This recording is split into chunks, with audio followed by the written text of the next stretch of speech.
Coming at you from the Exodus headquarters in Ohio, let's jump right into today's episode.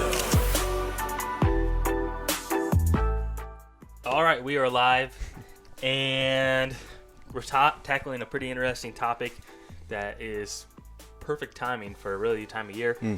And we're going to be talking about summer trail camper tactics and how you can use them to hopefully fill a tag this upcoming fall.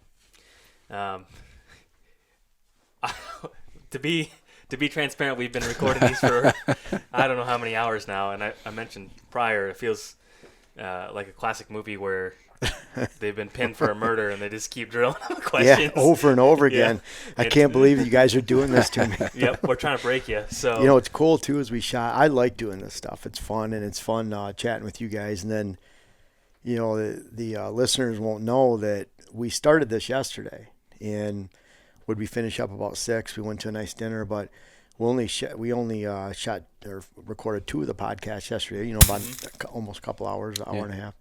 But we shot 6 videos before that time, and then went to lunch, and then so it's been a pretty full 2 days. Pretty busy solid. 2 days. And I had a client the day before that in Iowa, about 3 hours away, and so it's been, which is good. This is what I love. I love this whitetail stuff. So I hope that comes through in the passion that I share with this stuff, because it's stuff that it's you know, my career, my profession, whatever you want to call it, but it's something I enjoy too. So I think you can definitely tell. For someone that basically sells information, like you have a book, you're very transparent and always happy to be on a lot of podcasts and share information willingly, and not trying to use your books as gatekeepers for that information. So I think that just shows how much you truly love sharing this information. Yeah. I think I have well over 600 articles on my site, whitetail articles, and we're over 300 videos on YouTube. And I try to anything and everything I find out, I discover, I experience out in the field, I like to bring it to everybody. So then if they want to buy the books, that's great. If they want to hire me, that's great. If not, there's almost 1,000 pieces of whitetail content that they can research for absolutely nothing. Yeah. So Very I cool. appreciate it. Yeah, so let's dive into what is your summer trail camera strategy? And let's kind of hone in and use the properties nearby just as kind of an example on what you're doing with trail cameras on those properties during the summer. Or what are you expecting as well? Yeah, and especially what am I expecting? Because let's face it, if you know, I like to get pictures, but we can drive around from the truck and use, you know, a good lens and a good camera to take some pictures while deer out in the fields. The trail camera photos, if I wasn't getting something with the trail cameras during the summer to help me during the fall or help me manage a herd, then why use them other than some pretty pictures? And so the trail cameras during the summer are very important to me. And there's a few ways that I look at it like you can use it. And I'll try to remember the list in my head, see if I can deliver that. But, you know, one of the things I find very interesting is people's expectations of trail cameras during the summer. And I've gone through this, and I've gone through this with my clients. You have those traditional scrapes and locations in the woods, especially in heavy cover, where you're getting great trail cam photos every single year. And those are not some of the areas typically that you're going to get great trail camera pictures during the summertime. And so if you're putting it out in your really great money spots that are fall located spots, and you're putting those out in the summer, you might find that there's not a lot of pictures and you're going to experience some disappointment, and that's not a bad thing. And as it relates to where those bucks are during the summertime, then my trail cameras, typically I'm seeing 10-15% of the mature bucks that I'm going to really focus on during the fall, during the summer months, maybe 20% at most. And that's a good thing, because if I have great summer habitat and I have a small parcel, I don't have great fall habitat. And so there's a few complexities of that. I'm really looking using the summer to identify mature bucks that are still alive. And some of those I might even had pictures of in January after the season, but I want to make sure they made it through the winter, and I'm using my trail camera to specifically locate those bucks. A large percentage of the mature bucks that I've had on my property during the summertime, and again, we're going to 1 or 2 mature bucks as opposed to the 6 to 10 that might be there during the hunting season, are not bucks that are there in late September and October. They're bucks that leave, and they're someone else's core buck. So often those bucks that I'm watching during the summertime, I get to know they're alive, and I'm really watching for them to leave. And when they do, I'm expecting them to come back during the peak of the rut. So I know where they're at, I know where their movements are, and the presence of those bucks during the summertime are telling me that there's probably a good chance they're going to leave, for one. And hopefully I'm gaining 3 to 4 more times than I lose once the whitetail shift and buck shift in mid-September, to mid-October. But those are great bucks that I have an opportunity at as non-core bucks to shoot those bucks during the peak of the rut. That's a good answer. What are some of the locations you're putting your cameras? Are they over the water holes? More edge habitat. So if I think a mature buck is using a big, thick area during the summertime or during the fall, that's probably not where I'm going to put that camera during the summer, because he can't crash his velvet through that high stem count cover and thick area. So I'm putting it on the edge of fields, mock scrapes on the edge of fields, the edge of food plots. My food plots are bare typically during the summer. I'm planting them in August 1st. I'm looking for adjacent areas where bucks are going out into ag land and putting them on those crossings, those fence crossings. So a lot of areas that I wouldn't put a camera on during the fall, I'm putting them on during the summer. More outside of cover, more on the edge cover. And so that's where I'm hoping to capture those. And so I'm really looking at it as identification. That's the main focus of those summer trail cameras. Now, another big use of those summer trail cameras is I'm always practicing my weather hunting tactics. What days are the best days to hunt by the weather.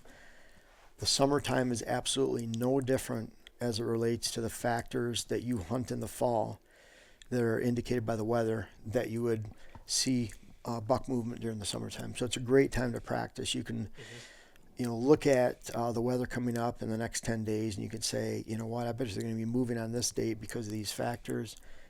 You verify that with your trail cam cards when you pull. And you can either just look at your cards and look back when they moved and see what those weather factors are. I know on the Access trail cameras we have the temperature on there, so we can at least see what the temperature was.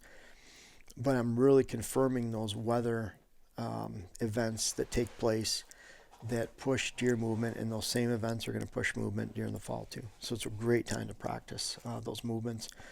And it could be that you just have small bucks around, that you have does, that just any deer in general, you can use the trail cameras to say, yep, that was a 17 degree temperature drop. We didn't have pictures the day before because it was windy and rainy, and the day before that it was 92, and you're out there at 74 degrees or whatever it is, and you're seeing a lot of buck movement on that day because of the cooler weather. That's a good point. I think perfecting that weather formula, if you're trying to do that mid-season, or you start paying attention to the weather second week of October, it's going to be a lot easier if you were paying attention the entire summer and applying that theory throughout the summer. Oh, definitely. And I travel the summer. We're out in the fields, traveling the back roads, finding our bucks, because they might be a mile and a quarter away, and a mile away, in someone else's field, and they're there all summer. And so we're locating bucks there, and we're locating them. I'm not going out and watching those fields when it's 92 in the evening and humid. I'm going there when a cold front went through, and those are the only times I'm bothering to go out and look for deer. Now, we just go out for a cruise and just, for relaxation, that's one thing. But when I'm specifically, I know that this buck is growing up in this area, I'm going to go look for him and find him.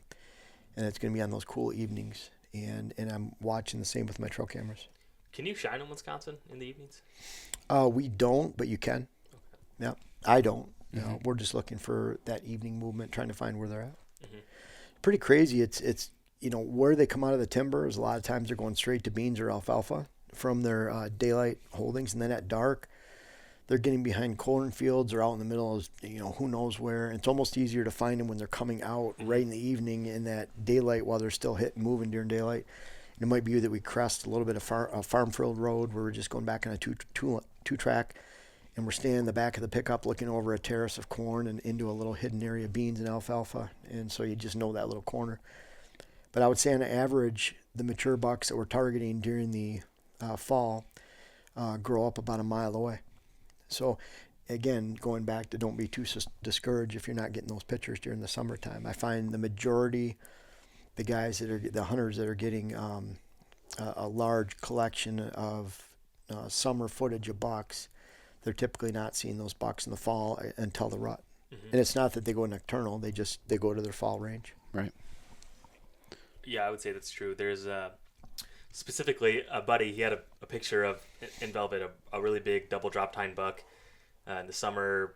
I would say August, and then he disappeared, and he hunted, and then Illinois shotgun season came in, and then his dad shot it during shotgun season, like peak rut, and he spent all the time hunting it. But perfect example of it was MIA, summered there for a little bit, disappeared, and it came back during the rut, and it was on a doe. So we have a buck that for 3 years we watched. It was double drop tine. Diane actually missed it last year.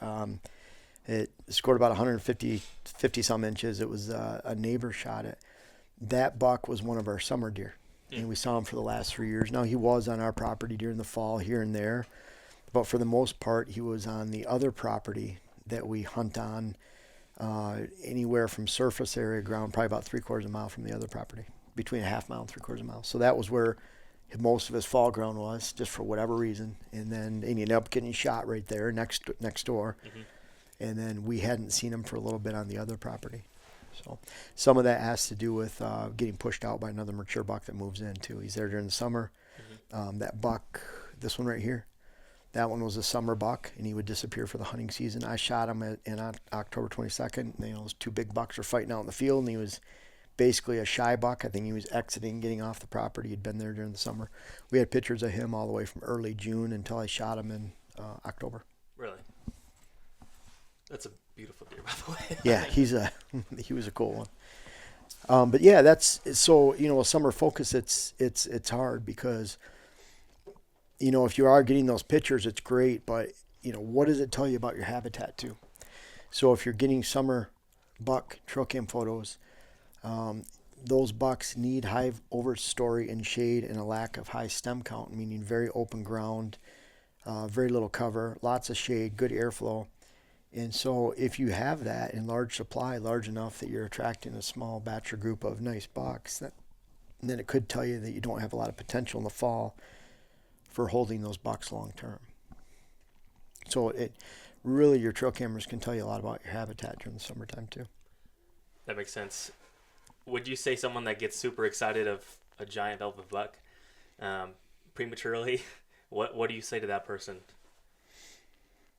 Well, it's funny. I run into a lot of clients, and the reason the clients are having me come to their land is they want me to fix something. I have clients that are shooting 160-inch bucks, and they want to hit the 180s and 190s in the area, in a premium area. And then I have people that just have way too many does, and they want me to fix. Why do we have so many does, and the bucks only come in at night, or they live on someone else's property? And so those people, they'll say a lot of these remedies, where you're creating thick cover, you're creating fall cover, you're trying to limit the amount of does and fawns that are on your property during the summertime, trying to create more space for bucks during the fall.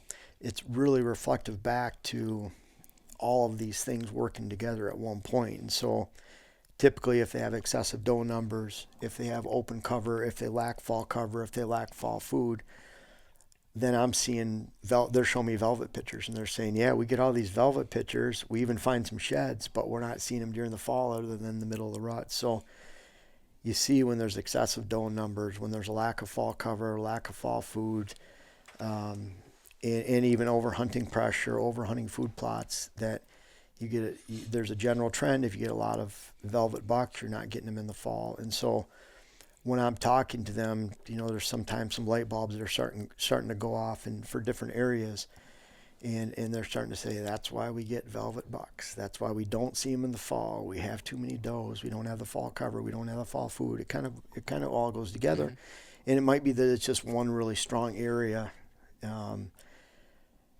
of all those different 4 or 5 ingredients that creates those, lack of fall bucks and a high number of velvet pictures. So I like to see, I love to see those velvet pictures, but I don't feel bad if I'm not getting them.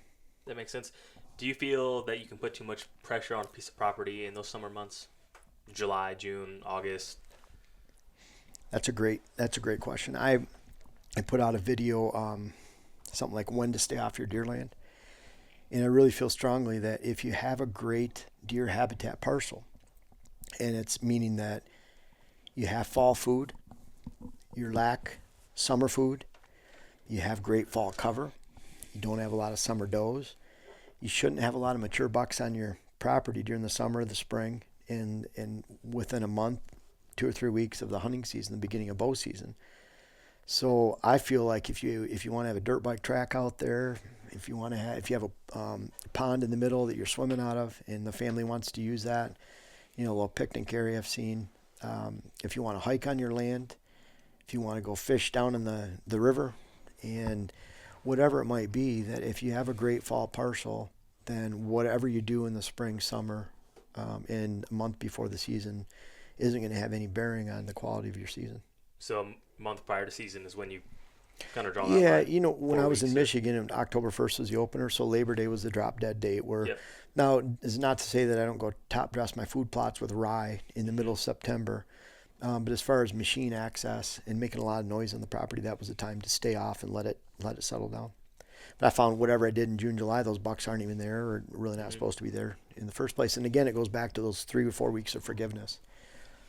Even if you bothered the deer on September 8th or September 10th or 20th, I feel within 3 to 4 weeks they forgave you. Mm-hmm. What about, if you were in a state where your opener was super early, like the 8th, end of August, 1st of September, states like Kentucky, North Dakota, Idaho, Nebraska, I think maybe. How would that, how does that change your view on trail camera tactics? That's a good question. Really, I might find that if my season opens September 1st or in August, for example, on a property, I might have a pretty poor hunting ground just for the fact that I'm not gearing that to that time that's right. Still in that late summer movement. Mm-hmm. And so I'd be surprised. But what's really nice is if you're picking up bucks at that time, they're still in their summer movements, mm-hmm. and that even goes into the early season. So those summer trail cameras can tell you and give you an indication that if you do, and I'll give you an example, that double drop tine buck that Diane missed, that one was on there. And if our season opened up the end of August, first part of September, then there's a good chance that we could have used those summer trail cameras to define that line of movement and give us a really secure evening pattern to hunt going into opening day. Mm-hmm. So that would be one different. It's not like I'm looking at our season's opening a month away, and by that time that buck's going to be gone to his fall range. You're right in his wheelhouse. I have, there's properties in Buffalo County that people lease, and if it's surrounded by beans and all the finger ridges, it might be a great opening day hunt, September 15th, if the beans are still green. But if they're brown, then that property might be dead for the whole year. Mm-hmm. And now corn, then it might peak in November. Mm-hmm. But yeah, again, if they're still in that summer pattern, then I'm going to watch that with those trail cameras. And then I'm working up my mock scrapes usually end of June, July, right around there. And so I'm working up those mock scrapes. The bucks start hitting them at that point too. And so if it's in a good summer movement to summer food, even off my land, then that would be a great tool as a mock scrape to watch with a trail camera and let you know when that buck's there, when he's moving on that line, where he's moving on that line, and where he should sit. Yeah. Very good advice. How many cameras are you running on the 35 and 40 acre parcels, respectively, during the summer? Right around. I'm putting them all out, so usually I have 5 or 6 on each parcel. Got it. Right around there, and that's typical. 40 acres, I usually see 4 to 6 cameras, usually 5 or 6. Mm-hmm. 80 acre parcel, that might be 7 or 8. 200 acre parcel, that may be 10 to 12. 500 acre parcel might be 14, 15, 16. I've seen a 200 acre parcel that had 80 cameras. It was just a little excessive. I don't know if you guys have heard any of those numbers, but that was someone up in central Wisconsin. And just crazy. Trail cam freak. Yeah, that's pretty extreme. Is there a number like per acre? Like number of cameras per acre? Well, it goes down to, like, if you look at a 40, you're probably in that 4 to 6 range. Mm-hmm. But that doesn't translate to 10 to 12 on 80. It's more like 7 or 8. As you go larger, you're less per acre that you need to cover. And that kind of goes back to even on public land where you have large, huge movements, you really don't need a lot of trail cameras in 1,000 acres to know what's going on. On a private parcel where there's more of a separation of deer and more of a concentration of deer within those and a separation of those concentrations, then you could use more trail cameras per acre because you have a lot of quality habitat, food plots, and areas that deer relate. Right. But still on 500 acres, 20 cameras would be, a good number, 18, 16, but you don't need 40. Yeah, good answer. So not really a per acre. But, yeah. We had this question, and this is a little bit off summer trail camera topic, but we had that question roll in a Q&A we did several weeks ago, and we answered it as, I think, 1 in 20 or 1 in 40 plus 1 per habitat improvement. So if there was a mock scrape, water hole, food plot, travel corridor, hinge cut, bedding area, there would be a camera kind of at each habitat improvement location. Well, I advise a mock scrape at every stand location. Most of the time I'm going to have 9 to 11, 12 stand locations on a 40. On an 80-acre parcel, that might be 12 to 14. So in that case, I'd have 12 to 14 mock scrapes. If it was a dry parcel, I might have 3 to 4 water holes. So that'd be, you might have 15, 16, habitat improvements, and I might have 3 or 4 food plots. And so you'd end up having 20, 25 trail cameras on, as habitat improvement wise, on a property like that. I look at like you're covering your corners. And so you're covering your corners of habitat improvement, meaning that you have that flow through on the land. And let's say you have an 80-acre parcel and it's a rectangle running north and south, then you're going to have a camera. Let's say you had 17 cameras or 17 stand locations. You might have a camera at every other stand location. Those stand locations are around the borders of your property. They're on funnels, between food, between bedding, travel corridors, mock scrapes, water holes. And so you have a stand or a camera about every other stand location, which would give you 8 or 9. And then that way you'd have 2 or 3 or 4 in every corner, if that makes sense. You'd have some, 1 or 2 on the north line, 2 or 3 on the east line, 1 or 2 on the south, 2 or 3 on the west. And so that allows you, if that buck comes in and you have those habitat improvement lines, then he's going to turn left or right and follow those lines. So you don't need a camera every 50 yards. You just need one every 100, 200 yards. And that'll tell you in that corner if that buck is coming in from the corner, if he's leaving out that corner. And what you'll find is, especially as a buck gets older, he'll hit 2 or 3 of those cameras, and very rarely, so he'll hit the cameras in the northwest, but he won't hit the corners and he won't hit the camera in the southeast or southwest. So they'll be in a certain corner. And so to me, it's more about having an effective or appropriate number of trail cameras along the line of movement. What time of year are you putting up those mock scrapes? June, July. June and July. Yep. Yeah, that's the time where, and that's like right now I have all 16 of my trail cameras out in the woods. We're going to go pull them, see what kind of turkey footage is on there. We'll see some nubs starting, some antlers starting, but I'll pull them, check them out. I think I have one where a latch broke or something, but take care of them, get the batteries out, change batteries, and then they're going back in when my mock scrapes open up. When I open my mock scrapes up. And real quick, can you walk us through the mock scrape, your process in doing that? Sure. Yeah, because that's one of my big summertime strategies. They're coming in and they're hitting those mock scrapes. That double drop time buck last year was on that mock scrape as soon as by the end of July, the last 2 or 3 years, he's been on there. The split brow buck last year, we had one. We have a real nice 9 points. It's a big frame. He was on our mock scrapes too. And so the mock scrape, I love the hanging scrapes. I think it's far more effective. Some of the most natural, best scrapes I've seen anywhere, public land, private land, have been vines that are just hanging down. And those vines are very resilient. Sometimes they're hanging there for years and they hit them. And so I started using hanging type scrapes, 15 years ago, 17 years ago, whatever it's been. And up in the UP of Michigan, that was jack pine branches. So jack pine branches, that was traditional best licking branch up there. Getting into some areas where there's no vines, northern areas, beech branches are really good. So there's a lot of scraping under beech nut trees, small beech nut brush, and rubs. It's another good one. Aspen doesn't last very long, but deer love to rub it, and they love that branch. So that's another good one. In the areas that have vines, I love vines. Now I'm taking that and I'm hanging it. I'm hanging the bottom of a branch about waist to belly high for us. I'm making that cutting about 4 to 5 feet long.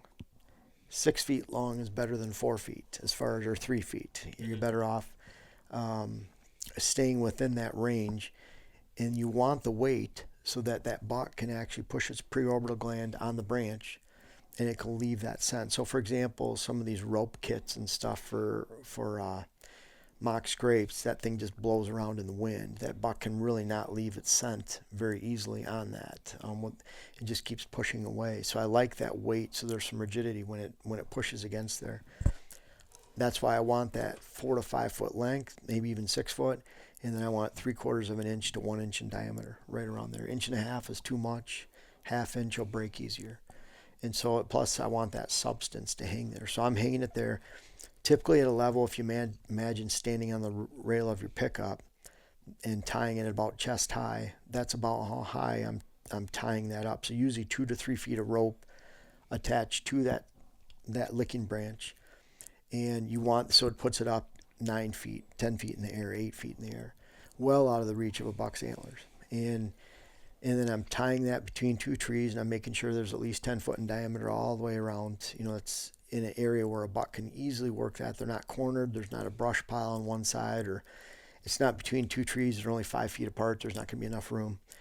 I could tie a rope between 2 trees and hang it. There might be an angled tree I can hang it down from, or a good branch that I can hang it from. But I'm putting that bottom about waist high. And then I'm just taking a garden rake, and it's over a completely flat area. I'm raking out that, and then I typically pee in it. So that's about it. I'm not using any scent on the licking branch because there might be a man-made scent out there that's better. And I'm sure there's some scent companies would argue that there are, but I think it's hard to argue with the best scent being the accumulation of dozens of preorbital gland scent from dozens of deer on that licking branch and coating it over and over again. So I think it's hard to argue with that being the best scent for a mock scrape. And that's just an incredible tool going from June, July on throughout the you're starting them then. They're in that line of movement from bedding to feed or bedding to bedding. And a lot of times we couple that with a water hole. And so it makes a really powerful stop for a summer trail cam. Mm-hmm. Very good advice. So I mentioned I raise deer. So I might start it. Yeah. I might start it and get that initial start with the vine and rub the deer's head while I'm feeding them. So I'll get a jump start. That's funny. That'll be interesting. That's cheating. I'll do that. I was wondering, is there a secretion that comes out when it's rubbed, or is it always there, or do they have to? I mean, I would imagine, is it free flowing all the time? I mean, I guess I don't know that answer. What? Neither. I just raise. I don't know. I think probably the dander. I think it's a natural secretion. It's always there. Yep. So interesting. I think those are some really specific and solid summer trail camera strategies, or just summer general notes that you should keep in the back of your mind, and not panic if you're not getting pictures of bucks necessarily, and go out and explore and see where they're at nearby, and that should help you out as well. Yeah, does it make sense you should panic a little bit more if you are getting pictures of them during the summertime? Yeah. Because that says that has a lot more leaning towards indication of poor fall habitat than it does high quality fall habitat. I think the one thing there too is, even though that maybe you're getting all those velvet bucks on your parcel, just know that, okay, your hunting opportunities may be pretty limited once that shift happens October, but there's still a chance those deer are going to come back during peak rut. Right. So maybe not like just throw your hands up in the air and say, oh, I quit. Right, exactly. But just know that, that's going to be your hunting tactic. That's the window. Yes, exactly. Right. Yeah. Well, great. Anything else that you can think of here for summer trail camera strategies? I can't think of any. I just know I can't wait to get mine out over those mock scrapes. I always look forward to that time. We have a lot of mock scrape footage where we have nice bucks coming in early July. So, and it seems like they hit it, and then, of course, that's establishing that pattern of use that you want to see too. So, whatever line of movement they're moving in on that time, if it's relating to that same food and cover in the fall, then you typically have them. Then you know that they're going to follow that line of movement as long as you don't mess it up. Very good. Good stuff. Well, we cannot thank you enough for taking the time the last couple of days and hosting us as your nice. guest with dinners and breakfast. It's been a nice, relaxing visit too, and this is it's been great spending the time with you guys. Yeah, we appreciate it. Well, I appreciate it too. Well, good luck this season, and I'm sure we'll be in touch. Thanks. And but we can't thank you enough, and hopefully everyone out there enjoys it and tracks you down, and we really appreciate it. Yeah. Well, thank you very much, guys. Absolutely. And if you have interest in what Jeff is doing, as we mentioned in the other episodes, there's various ways to get a hold of him: Facebook, Instagram, YouTube, whitetailhabitatsolutions.com. His book's on Amazon. Info at I can say info at whitetailhabitatsolutions.com. That goes to Diane. We have a lot of discussion through social media and a lot of questions. One of the best platforms what I like is YouTube, just because I know a lot of people read through those comments and questions that never respond, never post anything. And so what I like about that is if someone asks a question in those comments in YouTube, I feel like it's the best bang for the buck for my time. I spend a lot of time, about an hour a day on average, answering YouTube comments throughout the entire year, 7 days a week. And so I think that those questions translate into helping a lot of people just with that one question, as opposed to people I answer no back messaging, private messaging on any of the social media platforms. I get too many, this is my land, what can you help me with? Whereas if you're asking general questions that help other people, I like to answer those on YouTube. I want to help as many people out with those answers as possible. Absolutely, yeah. So that's the whole idea. And that's why I have all the content out there. I really want to help people. That's clear, and make sure that there's a lot of bad information out there. There's a lot of good information that is bad as it applies to a specific parcel or situation. And I'm always learning. I love going on properties. I can't imagine doing anything else in retirement. I tell people this is what I'm going to do. I might go to a lot fewer parcels per year, but on those parcels, I always get to learn, and I never want to be complacent to just have a nice parcel, shoot big bucks, leave it at that. There's always, by going to other lands, you get to learn more. And I love bringing that to as many people as possible. I have some notes here, if you looked at them, from blog topics, potential. All these with asterisks right here are potential topics. And if you look at, Holy cow. Through there, I don't know if there's several hundred. And so when I'm out on client properties, always making notes, and there's always something more to talk about and make videos about. So. Yeah, you're a creative guy. I'll give you that. It's been nice to sit down. Obviously, ATA always limited to sit down and talk. And throughout the year, everyone's busy. So it's been really enjoyable to sit down and talk with you 2 days. And just learn more about you and the whole process and everything behind Whitetail Habitat Solutions. Really appreciate it, guys. Thanks. Thank you.